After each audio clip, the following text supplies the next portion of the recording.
Gimana sih Mas dulu bisa kerja di luar negeri?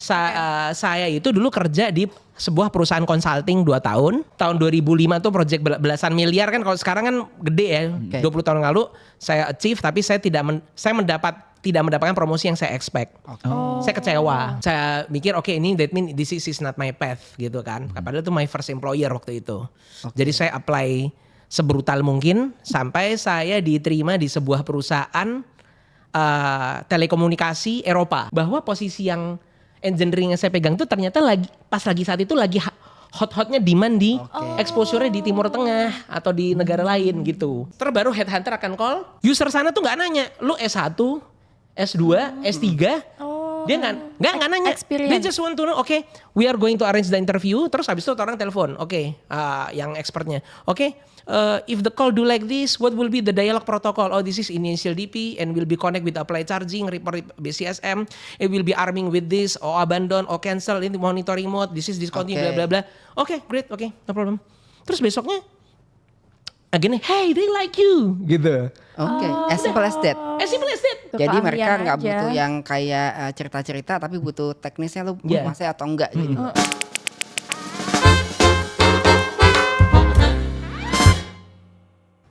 Hai semuanya, kembali lagi di Masasi Podcast. Masih bersama gue Dinda, Mas Umar, dan juga Mas Fat. Hari ini bintang tamunya menarik banget tentang kerja di luar negeri dan lain-lain pokoknya. Nah, kita kedatangan Mas Rifki. Makasih Mas Rifki udah datang.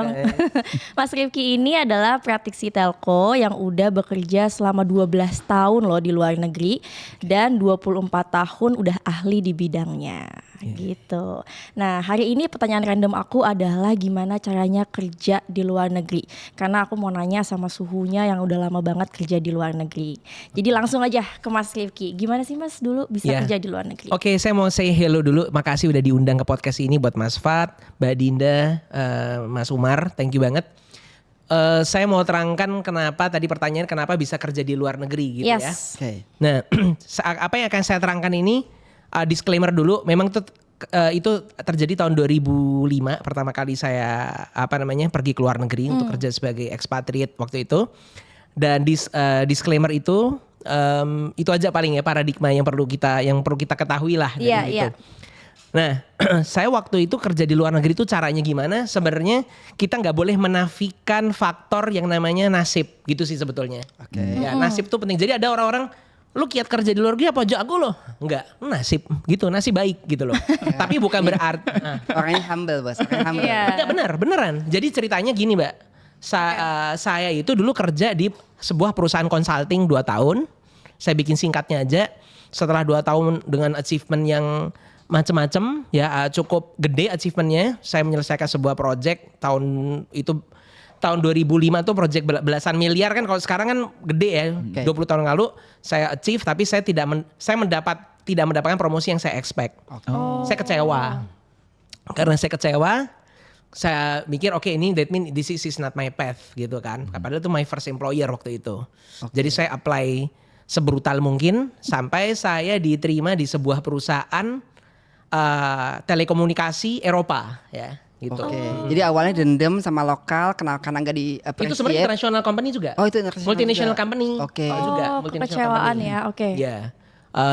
Terus multinational company juga ada orang asingnya segala macam gitu kan. Dengan achievement yang udah saya achieve ini mestinya gue dapat segini nih. Bahkan rapot saya KPI saya above target waktu itu. Why you don't put me in these positions gitu kan. Terus malah ada orang yang cuma kerjaan reguler dapatnya pangkatnya dikatasin sama saya. Ya kan? Saya waktu itu ngerjainnya bukan pekerjaan yang reguler, pekerjaan yang ad hoc yang lagi dilihat-lihat sama our main customer. Waktu itu main customer kita tuh FMCG, sigaret, segala macam. Pindahlah ke perusahaan perusahaan Eropa inilah. Saya kasih tahu negaranya dari Jerman. Cukup perusahaan gede, dan perusahaan itu bagian komunikasi sekarang udah nggak ada ya. Anyway, boleh lu sebut perusahaannya apa? Ya boleh, nggak apa-apa. Siemens. Saya waktu kerja di Siemens waktu itu. Nah, kalau yang MNC saya prefer nggak usah saying ya. Boleh. Kan? Saya dapat award. Terus above target, tapi promosi yang saya mau coba achieve, saya pengen targetin nggak seperti itu. Akhirnya pindah ke Siemens. Nah, ternyata posisi saya waktu saya megangnya di Siemens, responsibility saya nggak menyangka bahwa posisi yang engineering yang saya pegang tuh ternyata pas lagi saat itu lagi hot-hotnya demand di exposure-nya di Timur Tengah atau di negara lain gitu. Jadi benar-benar ya ini faktor nasib juga gitu loh. Cuma memang kalau kita bilang kita ketutup satu pintu untuk dibuka pintu yang lebih baik. Kalau hari itu saya dipromosikan, saya udah menjadi misalnya director perusahaan itu saat ini, mungkin kita nggak duduk bareng, mungkin saya nggak kenal Mas Fat, mungkin saya nggak kenal sama Mbak Dinda gitu kan. Karena kan saya dipanggil di sini karena untuk kerja luar negeri gitu kan. Ya udah akhirnya ketika saya pindah perusahaan itu high demand-nya tinggi atas apa yang saya lakukan, responsibility bidang yang saya lakuin di situ. Terus waktu itu ada namanya portal namanya jobserve.co.uk. Coba Google masih ada nggak? Jobserve.co.uk. Itu kalau kita apply ke situ itu nggak kayak portal-portal sekarang kalau kita apply nggak ada responnya. Itu cukup responsif karena mereka memang haus. Agent headhunter pada waktu itu mereka they want to get the more money gitu loh. They get their money is from the Middle East, from Europe gitu. Aku apply ke situ segala macam. Ternyata aku ditelepon. Hey, can I speak with Rifki gitu kan? Gitu. Karena memang kebanyakan dari UK gitu. Oh yeah Rifki, where is your availability? Oh my availability this is. Okay, no problem. Udah, where is your CV? Sending. Udah. Abis itu nggak lama ditelepon sama si yang usernya sana. User sana tuh nggak nanya, lu S1, S2, S3. Dia nggak nanya. They just want to know, okay, we are going to arrange the interview. Terus habis itu orang telepon, yang expertnya. If the call do like this, what will be the dialog protocol? Oh, this is initial DP and will be connect with applied charging, report BCSM. It will be arming with this, or abandon, or cancel in the monitoring mode. This is discontinued, blah blah blah. Okay, great, no problem. Terus besoknya, again, hey, they like you, gitu. As simple as that. As simple as that. They don't care. Ibaratnya kalau if at that, ini makanya disclaimer situasi ya sekarang waktu itu ya. They really don't care if you are a professor or doctor or even if not gitu ya. Tapi I think Rif ya, menurut gue nih ketika lu nerangin mereka tahu nih capacity lu, capability lu. Skill. Terus lu mungkin ramah. Jadi maksud gue secara interview nih orang nih pas nih ahli karakternya dan ahli di bidangnya. Di telco sektor tadi. Gimana demand lagi booming saat itu gitu ya. Iya betul. So ini klik gitu loh. Dan pada zaman itu bahkan kalau saya di Siemens tuh bagiannya kan waktu itu megangnya rating and charging. Itu sebutannya tahun itu namanya online intelligent networks namanya. Jadi kalau bayangin kalau sebuah operator seluler dia ada BTS. Kita pada tahu BTS tahu kan? Orang pada banyak tahu. Ada lagi namanya mobile switching center, ini udah mulai nggak kelihatan nih. Ada lagi namanya HLR, ada lagi namanya IN. IN ini adalah jantung pendapatannya operator karena operator 90% prepaid. Ya kan 10% from post. Nah waktu itu pakai IN. IN itu dihajar MSC semua. Dan ketika Mbak Dinda atau Mas Fat bikin call, itu bener-bener begitu kalau memang grantingnya memang 60 second sesuai pulsa, ya 60 second harus disconnect. Kalau melewati itu revenue exposure, ya kan? Waktu itu aku juga di Siemens ngerjain itu untuk operator di sini gitulah. Ya udah, akhirnya di interview dan ngerti gimana dialog roaming, gimana kalau ini, gimana kalau kalau ketika call fail, what you gonna do? What I'm gonna do, I'm going to check the logs and if necessary then I will conduct the trace and I will asking whether this is partial or this is gitu semacam itu. Ini berarti pertanyaan teknis. They don't care. Mungkin kalau aku lihat aku pernah nonton nih podcastnya Mas Asih kemarin oleh Mbak Nurul tuh, she's very sharp, she's a very sharp lady. Dia bilang tell me about yourself. No, can you tell me 20 tahun yang lalu, can you tell me how the dialog protocol and what will be happen if the call is there is abort in protocol. What about the call failure? If you can answer that one, when is your availability, finish, terus baru headhunter akan call, they like you. Tapi menurut gue ya, karena yang hire dia bule itu kayak orang yang taktis menurut gue loh ya. Jadi mereka nggak butuh yang kayak cerita-cerita, tapi butuh teknisnya lu masih atau enggak gitu. Karena teman-teman di sini pasti kan kita nih ada cerita Mas, sekarang nih di Indonesia tuh penganggurannya banyak, gue mesti keluar nih, gimana cara keluar gitu. So give us some insight gimana caranya gue bisa kerja di luar negeri. Mungkin lo bisa menekankan caranya gimana? Ya ini yang tadi kalau gue udah terangin tadi, cara gue memang ya faktor nasib. Gue nggak tahu demandnya waktu itu gue cuma cerita aktual konkret dong, gue kan nggak permisalan apa. Gue cerita pengalaman gue, gue nggak dipromosiin, gue pindah ke situ. Dan ini nggak ada orang dalam ya, maaf ya? Nggak ada, cuman waktu Toto interview gue adalah salah satu senior gue. Tapi yang galak senior gue. Malah yang user 1 dia ngeliat gue gini. Malah yang satunya itu agak adem. Malah senior gue galak di situ kalau gue boleh bilang. Gitu kan. Loh kok dia yang interview? Gue gak tahu. Jadi gue duduk. Terus yang interview ternyata senior gue gitu kan. Gue cerita gue begini. Oh kalau saya lihat nih dia kayak orang tukang jual kain di ini pasar ini gitu. Kayak gitu Mas? Ya begitu senior gue waktu itu. Terus tapi si orang itu user gue yang satu ada fate. Dia ada fate. Although eventually dia ada fate sama gue nih. Although eventually akhirnya juga si yang senior gue juga luluh gitu kan. Dan gue sama senior gue gak deket. Ini agak-agak paradoks gitu ya. Ketika kita punya orang dalam malah mendam kita, bukannya mendukung gitu ya. Enggak, define orang dalam apa? Kalau menurut gue orang dalam ya kita kenal dan gue akrab. Ini kan bukan orang dalam, gue cuma kenal aja. It's happen to know this is in the same building, it's the same faculty, but maybe it's not really close with you gitu kan. Oke. Nah terus setelah lu dapat what's the next? Kayak legalitas yang disiapkan apa gitu Mas? Untuk luar negerinya. Nah yang jelas paspor harus masih valid gitu kan. Paspor valid. Terus yang kedua, gue waktu itu sempet ngalamin udah resign, udah selesai. Terus gue mau udah tanda tangan kontrak, tapi sempet habis itu stagnan. Gue hampir gue jadi pengangguran total. Jadi gara-garanya gini. Di Iran waktu itu dia ngirimin gue sebuah surat yang untuk perlu ditandatangani sama kedutaan Iran di Indonesia waktu itu, ya kan?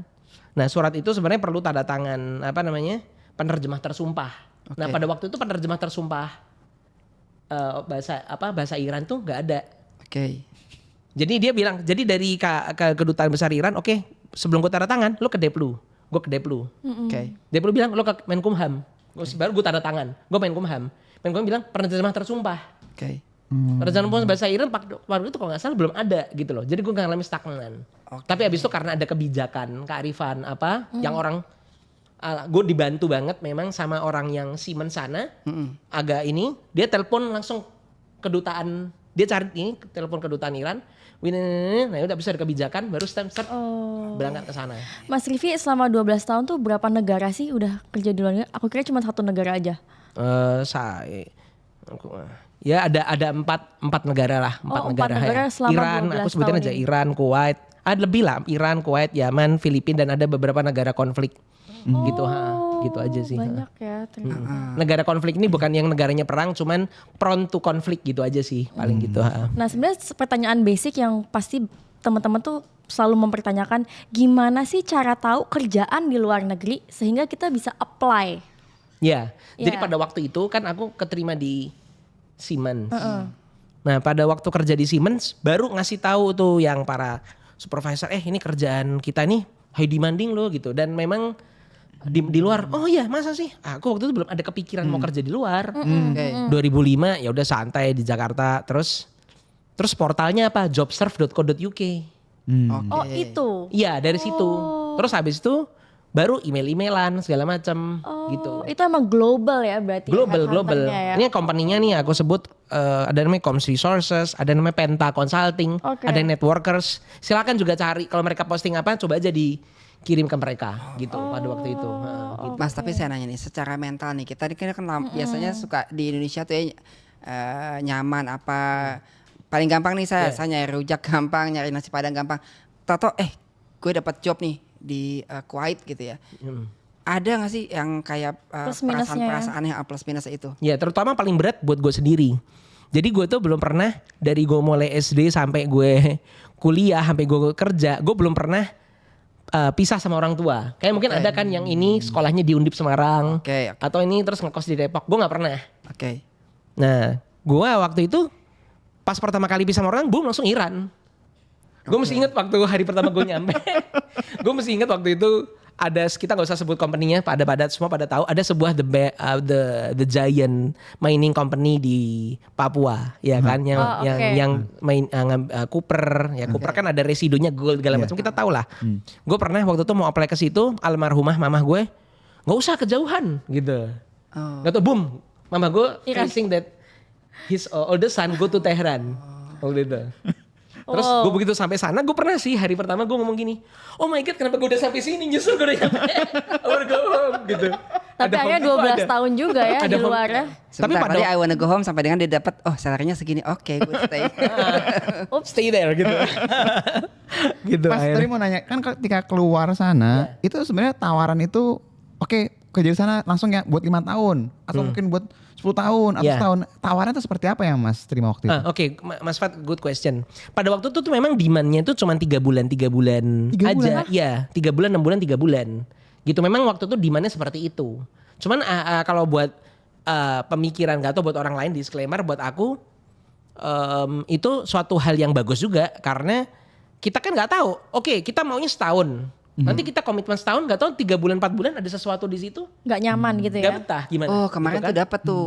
Ketika kita kerja di luar negeri, pertama lu ambil aja dulu ya, walaupun 3 bulan, karena 3 bulan tuh mungkin aja tadi tuh kondisinya nggak sesuai dengan ekspektasi, bosnya gembel, teman-temannya rese dan segala macam, atau makanan atau ibadah whatever gitu. Kan banyaknya variabel-variabel ke luar negeri gitu loh. Jadi 3 bulan just take it. Ya, just if you think ini lu tinggal perpanjang gitu ya. Betul, karena pada waktu itu gue juga lihat yang udah duluan sampai sana, istilahnya dia memang megang mobile switching center atau megang apa, gue kan megang IN. Gue lihat ya memang 3 bulan extendable. Dan gue nothing tulus karena pada waktu itu gue tuh cuman bawa koper sama bawa badan gue doang. Apartemen disiapin 2 kamar, terus mobil supir tiap hari antar jemput. Udah bener-bener ekspatriat, gak perlu mikirin landlord, gak perlu mikirin landlady. Ini kerjaan idaman ya, idaman banget ya kerja di luar negeri, gaji gede, supir dapat, rumah dapat, semuanya itu. Gitu lah. Amazing. Tapi Mas Rify juga pasti secara bahasa udah sangat percaya diri dan udah punya modal itu juga gak sih untuk berani ke sana? Gini, good question. Jadi memang aku kategorin ada 2 macam negara. Satu negara yang memang English is a common. Contoh waktu aku ke Filipina, ya kan. Filipina aja is a clerical job atau cleaner aja dia bisa bahasa Inggris, gitu kan. Tapi atau misalnya lo pergi ke India, ya supir bajai bisa bahasa Inggris. Tapi kalau lo pergi ke Iran, ya orangnya memang di pasar atau nggak ngomong bahasa Inggris. Aku kan masih ketolong pakai supir, pakai apa segala macam kan. Teman-teman kantor pakai bahasa Inggris karena di kantor, Siemens gitu loh. Cuman memang karena akhirnya aku harus ke pasar belanja dan ada beberapa orang pada waktu itu di tempat itu yang sangat kurang suka sama bahasa Inggris karena sentimen atas bahasa barat itu, ya mau gak mau kita juga kepengen juga belajar bahasa mereka, bahasa lokal mereka gitu. Mas Rif, ini bukan bahasa Arab berarti ya? Bukan, ini bahasa Iran tuh bukan bahasa Arab ya. Beda bahasa Persia. Bahasa Persia tuh beda sama bahasa Arab. Lebih ngeri lagi apa? Ini. Mas Fat apa Mbak Dinda atau Mas Umar ada yang tahu nggak bahasa Arab apa? Misalnya satu kata aja apa? Ini. Ana ashabu ilal madrasati kulla sabahan. Ya. Saya pergi ke sekolah setiap pagi. Ya kalau bahasa Arab, kalau bahasa Persia nggak gitu. Mamigom madrasah mungkin sama. Mamigom maktab. Gitu. Mami gom miram maktab gitu kan, miram. Kalau kita namanya kalau pergi itu kalau kamu miri. Kalau ini berat nih. Tadi kan ngomong azhab tuh saya pergi. Kalau saya pergi di bahasanya Iran tuh miram. Kalau kamu pergi bahasa Arab tadhab. Kalau kamu pergi bahasa Iran miri. Kalau dia pergi mire. Kalau kita bahasa Inggris kan sudah lumayan lah. Everybody knows bahasa Inggris ya. Sekarang bahasa Arab pun ya lah udah masuk lah. Kalau bahasa Iran kan agak di luar niche banget lah. Kalau menurut pendapat gue Mas Umar, Mbak Dinda sama Mas Fat, kalau memang dapat opportunity ke sana, for example you gonna be the expert of analyst and you are going to walaupun lo di Iran tapi lo bantuin para konglomerasi untuk emerging market di Dubai, lo nggak mau? Gue yakin lo bisa bahasa Iran nanti. Karena situasi, lo justru you are difficult to learn Tagalog in the Philippines. Karena orang Filipina bisa bahasa Inggris. Tapi kalau lo di sana terpaksa ada pilihan harus bisa bahasa Iran. Dan orang Iran tuh paling suka bahasa basinya tuh seneng basa-basi. Jadi kalau nelpon tuh kadang kalau kita nelpon sama orang, terutama orang yang bahasa Inggrisnya kurang oke, itu kita harus nanya sampai apa kabar lo, gimana kabar anak lo gitu. Misalnya try to be personal gitu ya. Ya, salam aku Huesti gitu kan. Sama pesar kalau anakmu gimana yang laki? Sama dokter tuh anak perempuan gitu. Lu tau gak sih lo? Dia bohong pun gue percaya karena gue ini kan ada yang nonton. Pasti ada yang expert juga ya. Nanti ada yang nonton, nanti pasti ada yang lihat gitu mas, kan. Sorry dong mas, gue mohon dong. Lu kan lama di Filipina 10 tahun tadi ya. Boleh gak dikasih sedikit selamat datang, saya ada di Masasi dan segala macam, ngasih tahu in Filipinos, in Tagalog. Ya, misalnya. Halo semua, selamat datang. Selamat siang. Saya dengan Rifki kembali kita ada di Masasi Podcast untuk membahas. Tapi aku nggak bisa secara ini ya. Tapi aku ngomong yang aku campur Taglis ya. Ya, magandang tahali itu artinya selamat siang. Pangkalan ko si Rifki, nama gue Rifki. Ngayon Taglis, izin Taglis sedikit. Ngayon sa dito na ako sa Makasih Masasi Podcast. Gitu. So aku artiin aja. Nama saya Rifki, magandang tahali, selamat siang. Ngayon tuh sekarang. Aku saat. Nah, Tagalog nih ada yang sama. Kalau aku, dia aku. Aku Sadito ngayon. Sadito tuh tuh Dito tuh di sini. Masasi Podcast gitu. Paling gitu. Satu lagi, halo pekerja Filipina, saya ada di Masasi Podcast. Ini buat pekerja Filipina nih yang nonton.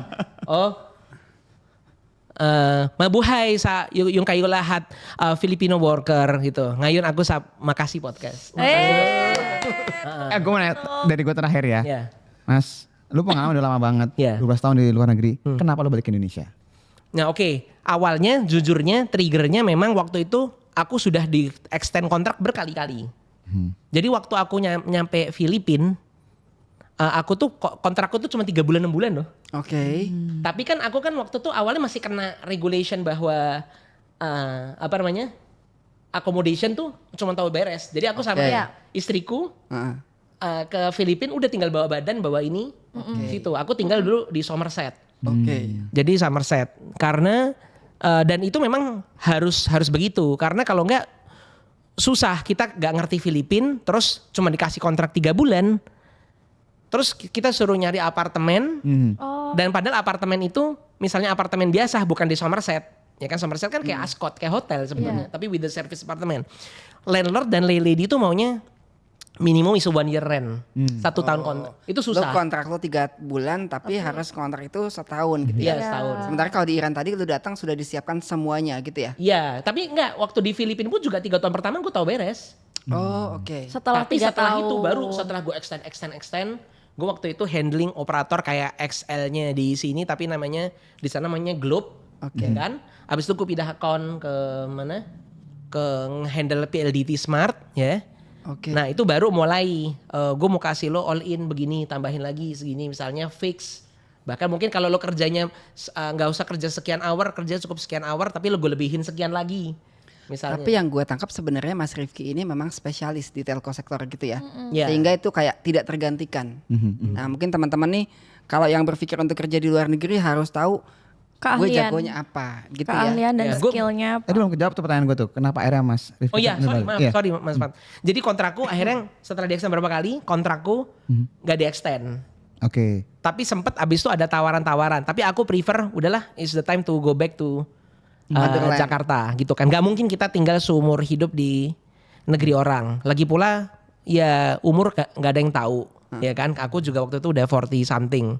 Kalau aku prefer aku harus ya memang kita gak bisa menentukan kapan kita meninggal atau kapan kita apa. Mungkin sorry kalau gue kejauhan ya. Cuman gue pengen kalau gue misalnya harus waktunya gue ya gue udah di Jakarta, udah di Indonesia gitu kan. Misalnya kan lumayan ada ya gitulah, karena gue punya pengalaman, gue punya temen nih, jadi gue pulang ke Jakarta, nggak lama temennya istriku umurnya waktu itu udah 60 sih dia, baru nyampe Filipina, aku kenal pribadi, dia orang Australia, aku nggak usah sebut namanya, aku kenal gak kenal deket tapi kenal pribadi kayak duduk gini di rumahnya dia, ngomong hey Rif gimana gitu pernah sekali, terus nonton TV bareng, satu kali aku pulang. Kok ndelalah si temannya istri gue si Dida itu dia suaminya ke Filipina. Nggak taunya dapat kabar Pas dia diantar sama supirnya, besok pagi supirnya jemput gak turun-turun. Gak tau dicek sudah gak ada. Dan itu pada zaman COVID-19. Dan pada zaman COVID-19, walaupun dia orang Australia, tapi dia Australia convert to kepercayaan agama saya. Dia kan kalau kita dalam ya kita sebut aja keyakinanku Islam itu kan harus cepat-cepat dimakamin. Iya betul. Pada waktu itu aja mau ngeluarin jasadnya dia aja itu perlu waktu seminggu 2 minggu karena mesti diotopsi dulu, di apa forensik cek segala macam. Terus orang nggak boleh masuk karena harus di rumah semua gitu kan. Terus dimakaminnya juga di tempat yang nggak umum, yang susah kan kalau keluarga kita pengen diziarahin keluarga gitu loh. Ini perspektif yang beda banget ya. Orang kalau bilang mau kerja di luar ini justru tapi aku kayaknya harus nambahin satu hal buat persiapan kerja di luar yang paling penting. Aku dulu Pak, aku dulu. Monggo. Gini. Ini aku ambil contoh misalnya satu saat Mbak Dinda atau Mas Fat atau Mas Umar misalnya, gue nggak ngikutin TV, gue mau nyoba, gue dapat offer ke Dubai, gue Dubai Stock Exchange di sana jadi analis. Amin. Nah, ya amin. Yang kalau kepengenan kamu itu saya doakan mudah-mudahan terkabul dengan cepat. Barokah, ma'lutuf wa'afiyah. Amin. Nah, di Dubai itu kalau lu pengen, ini penting ya. Kalau di Dubai itu, kalau lu kepengen rental apartemen, misalnya lu rental apartemen, gue nih gue landlordnya, lu harus bayar setahun full. Nah, cara bayarnya, kok gitu gue keluarin dong $20,000 setahun, apa $15,000 setahun. Ada cara kedua. Cara kedua adalah lu harus ngasih rekening post check date namanya. Ya. Bentuk kita ngasih ke landlordnya 3 cek. 1 cek tuh 4 bulan. 1 cek 4 bulan jadi ada 3 cek 12 bulan. 12 bulan. Ketika nanti kita ditempatin di situ, jadi dia udah megang kuncian lo nih. Nah, untuk Mas Fat ngeluarin cek itu, Mas Fat harus buka rekening bank. Untuk Mas Fat buka rekening bank, Mas Fat harus punya visa kerja. Nah, kalau untuk ngurus visa kerja, Mas Fat perlu waktu sebulan 2 bulan. Nah, jadi makanya mesti diperhatikan nih, hati-hati nih gitu kan. Terus jangan mau nanti ini kan lu kan apartemen lo semua. Jadi nanti lu gampang lu pakai kredit card. Jangan mau digituin aja sih sama jangan mau dibohong-bohongin ya. Gue pernah cancel tuh kayak gitu Dubai apa segala macam, tapi karena awal-awal gue nggak bisa ini, gue harus di-burden semua sama gue kredit card. Padahal gue pertama kali pakai kredit card kan 10 tahun kemudian. Gue waktu itu sempet ini nggak pakai kredit card karena bukan masalah. Itulah. Nah, jadi lu mesti hati-hati itu. Ini part of persiapan juga. Jadi make sure lu untuk kalau misalnya lu harus tinggal di Dubai, lo make sure sebelum lo dapat settle apartemen, perusahaan lo harus bayarin lo dulu sampai lo dapat settle.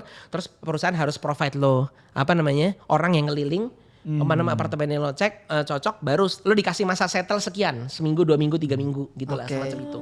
Mas, gue karena gini, begitu cek itu nanti dicairin terus gak ada isinya, jail. Masalah Jail, finish. Jail. Gitu. Cek kosong kan itu kan? Cek kosong. Langsung kalau di sana jail. Gitu. Pidana. Mas, gue nanya Mas ini. Kalau lu mesti bandingin antara tadi tuh Yaman, Kuwait, Filipina, mana yang paling lu merasa nyaman? Terus apa sih kenapanya?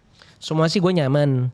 Kalau Iran dulu, Iran dengan kenyamanannya adalah menurut gue the most delicious food in the world tuh Yaman.